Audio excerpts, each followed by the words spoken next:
ನಮಸ್ತೆ ವೀಕ್ಷಕರೇ, best news vlog 1 Kannada ಚಾನಲ್ಗೆ ಮತ್ತೆ ನಿಮ್ಮೆಲ್ಲರಿಗೂ ಸ್ವಾಗತ. ನಾನು ನಿಮ್ಮ ಕುಮಾರ್ ಮಾತಾಡ್ತಾ ಇರೋದು.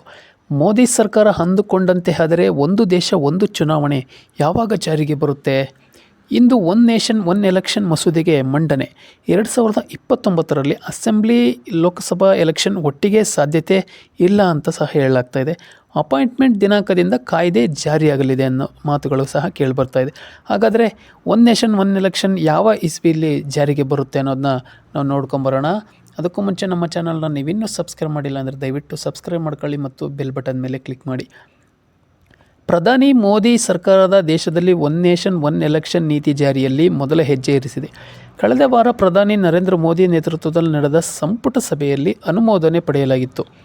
ಇಂದು ಚಳಿಗಾಲದ ಅಧಿವೇಶನದಲ್ಲಿ ಮಸೂದೆ ಮಂಡಿಸಲು ಸಹ ಸಜ್ಜಾಗಿದೆ. 145 ಕೋಟಿಗೂ ಹೆಚ್ಚು ಜನಸಂಖ್ಯೆ ಹೊಂದಿರುವ ಹಿಂದೂಸ್ತಾನಿ ಜಗತ್ತಿನಲ್ಲಿಯೇ ಅತಿ ದೊಡ್ಡ ಪ್ರಜಾಪ್ರಭುತ್ವ ಹೊಂದಿರುವ ರಾಷ್ಟ್ರ.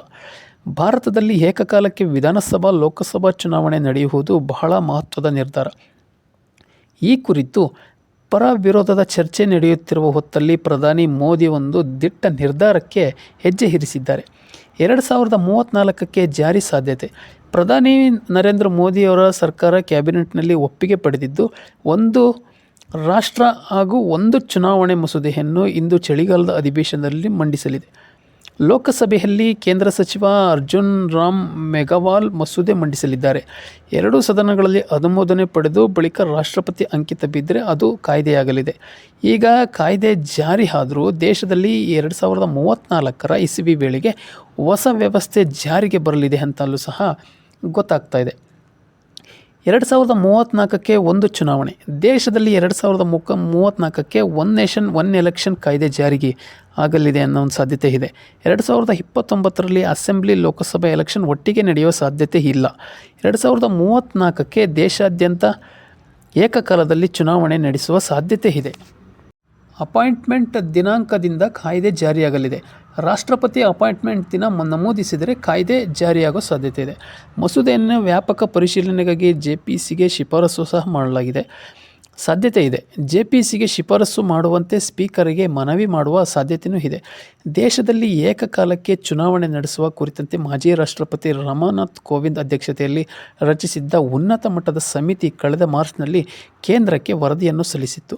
ಒಟ್ಟಾರೆ ಒನ್ ನೇಷನ್ ಒನ್ ಎಲೆಕ್ಷನ್ ಸಂವಿಧಾನ 129ನೇ ತಿದ್ದುಪಡಿ ಮಸೂದೆ 2024 ಮಂಡಿಸಲಿದ್ದು, ಲೋಕಸಭೆಯಲ್ಲಿ ಎನ್ಡಿಎಗೆ ಬಹುಮತ ಇರುವ ಕಾರಣ ಸುಲಭವಾಗಿ ಅಂಗೀಕಾರ ಪಡೆಯಲಿದೆ.